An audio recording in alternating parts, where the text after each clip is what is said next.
الرحمن الرحیم السلام علی الحسین وعلی علی ابن الحسین وعلی اولاد الحسین وعلی اصحاب الحسین.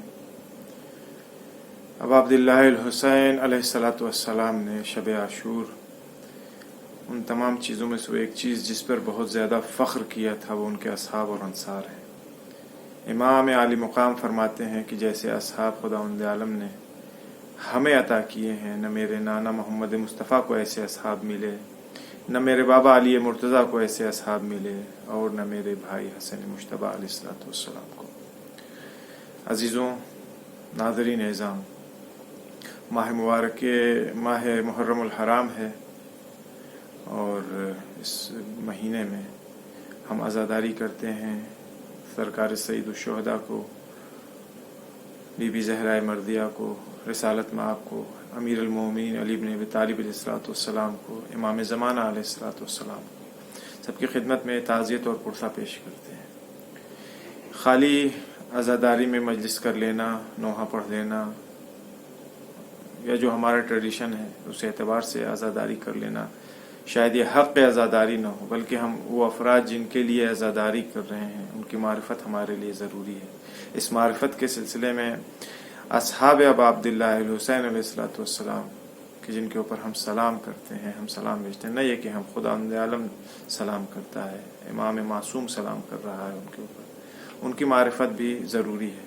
کم سے کم بایوگرافی کے حد تک ہم پہچانیں کہ سرکار سید الشہداء کے ساتھ کون کون سے افراد تھے جنہوں نے سرکار سید الشہداء کی مدد کیا، ان کا ساتھ دیا. لہذا شہدائے کربلا کو اگر ہم تقسیم کریں گے تو دو تقسیم اس کی ہو سکتی ہے کلی طور کے اوپر. شہدائے کربلا جو بنی ہاشم میں سے ہیں یا غیر بنی ہاشم. بنی ہاشم کے افراد مشخص ہیں، لیکن غیر بنی ہاشم میں کیٹیگریز ہوتی ہے. اس میں کچھ شہداء ایسے ہیں جو اصحاب رسول اللہ تھے، کچھ شہداء ایسے ہیں ابا عبداللہ الحسین علیہ السلام کے ساتھ کے جو اصحاب امیر المومنین علیہ السلام میں ان کا شمار ہوتا تھا. کچھ ایسے تھے جو اپنے قبائل کے اعتبار سے تقسیم ہوتے تھے، مختلف قبائل کے افراد تھے اور انہیں مختلف اپنے قبیلوں کے اعتبار سے انہیں تقسیم کیا گیا ہے. یہ سلسلہ گفتگو کا، یہ سلسلہ جو شروع ہوا ہے، اس میں ہم صرف اور صرف ان اصحاب کا تذکرہ کریں گے، ابا عبداللہ حسین علیہ السلام کے ان اصحاب کا تذکرہ کریں گے جو صحابی رسول خدا صلی اللہ علیہ وآلہ وسلم بھی ہے. چنانچہ اس سلسلے کی پہلی فرد جس کا ذکر آج ہم کریں گے جناب انس ابن حارث مالکی ہیں. بعض کتابوں میں، بعض تاریخ کی کتابوں میں حارث کی جگہ حرس بھی لکھا ہوا ہے، تو انس ابن حرس یا حارث کاہلی. یہ کاہل یہ قبیلے بنی اصلاً حارث جو انس ابن حارث جو تھے یہ قبیلے بنی اسد سے ان کا تعلق تھا. قبیلے بنی اسد میں بہت سارے شاخیں موجود تھیں، بہت سارے چھوٹے چھوٹے قبیلے یا نسلیں کہہ لیجئے موجود تھیں. ان میں سے ایک نسل یا ایک شاخ تھی کاہل کی. تو یہ جناب انس ابن حارث کاہلی اس کاہل تیرے اور کاہل نسل کے تھے جو جن کا تعلق قبیلے بنی اسد سے تھا. انس کوفے میں رہتے تھے. شہادت کے وقت آپ کی عمر بہت زیادہ ہو چکی تھی، بہت ضعیف تھے آپ، بہت بوڑھے ہو چکے تھے. آپ کے فضائل سماجی اعتبار سے، سیاسی اعتبار سے زیادہ ہیں، لوگوں کی نزدیک آپ بہت زیادہ مقبول تھے. لیکن وہ چیز جو واقعاً فضیلت میں شمار ہوتی ہے وہ کیا ہے؟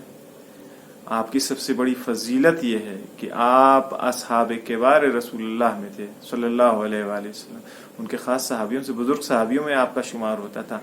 دوسری فضیلت آپ کی یہ ہے کہ آپ اصحاب صفہ میں آپ کا شمار ہوتا تھا. آپ اصحاب صفہ تھے. صفہ اس چبوترے کو کہتے ہیں جو مدینے میں تھا. جب مکے سے ہجرت کر کے آئے لوگوں کے پاس جگہ نہیں تھی، نہ گھر تھا نہ مکان تھا، کہاں جاتے؟ تو مسجد کے آگے ایک چبوترا تھا جہاں سب لوگ بیٹھتے تھے، لیٹتے تھے، وہیں ان کا اپنی زندگی گزرتی تھی. تو یہ آپ کی فضیلتوں میں سے یہ ہے کہ آپ اصحاب صفہ میں سے تھے. غزوات رسول اللہ صلی اللہ علیہ وآلہ وسلم میں آپ نے شرکت فرمائی. من جملہ غزوات جنگ بدر میں آپ موجود تھے، جنگ حنین میں آپ موجود تھے، آپ نے شرکت کیا تھا.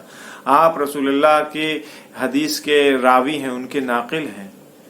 اور آپ کی ایک صفت یہ ہے چونکہ آپ صحابی تھے رسول اللہ کے، لہٰذا معاشرے میں صحابی ہونے کے اعتبار سے آپ کو ایک خاص مقام اور منزلت اور حیثیت حاصل تھی معاشرے میں. انس ابن حارث کاہلی نے رسول اللہ صلی اللہ علیہ وآلہ وسلم سے اس حدیث کو خود سنا تھا کہ رسول اللہ نے فرمایا تھا کہ میرا یہ لال، میرا بیٹا حسین ابن علی، یہ سرزمین عراق پر قتل کیا جائے گا، شہید کیا جائے گا، لہذا اس وقت جو بھی موجود ہو اس کے لیے لازم اور ضروری ہے کہ وہ حسین ابن علی کی مدد کرے، ان کی نصرت کرے۔ انس نے اسی حدیث کے بنیاد کے اوپر راتوں رات یہ کربلا اب عبداللہ الحسین علیہ السلام کی خدمت میں حاضر ہوتے ہیں، راتوں رات یہ پہنچتے ہیں امام حسین علیہ السلام کی خدمت میں اور عاشور کے دن شہید ہوتے ہیں جناب انس ابن حارث کاہلی۔ شہادت کے سلسلے میں ملتا ہے کہ قرہ غفاری، یہ ان کے پہلے کے شہید ہیں، قرہ غفاری۔ اس کے بعد آپ میدان جنگ میں آتے ہیں، اور جب میدان جنگ میں آتے ہیں تو آپ نے رجز پڑھنا شروع کیا۔ رجز بھی معرکۃ الارا رجز ہے، آخری رجز کے آخری 2 مصرے میں نقل کرتا ہوں آپ کی خدمت میں، تاریخ میں موجود ہے کہ آپ نے فرمایا آل علی شیعۃ الرحمن آل زیاد شیعۃ الشیطان۔ آل علی ابن ابی طالب علیہ السلام کی آل، ان کی اولاد، ان کی نسل، یہ پروردگار عالم خدائے رحمان کے شیعہ ہیں، ان کے پیروکار ہیں، اور آل زیاد یہ شیطان کے پیروکار اور شیعہ ہیں۔ اور مقتل کی تاریخ میں اگر ہم مراجعہ کریں، دیکھیں اٹھا کر کے، تو اس تاریخ کے مطابق، مقتل کے مطابق جناب انس نے کم سے کم 14 دشمنوں کو واصل جہنم کیا ہے، کم سے کم 14 دشمنوں کو جو کربلا کے میدان میں موجود تھے ان کو واصل جہنم کیا ہے، اور اس کے بعد سے خود بھی شہید ہو گئے۔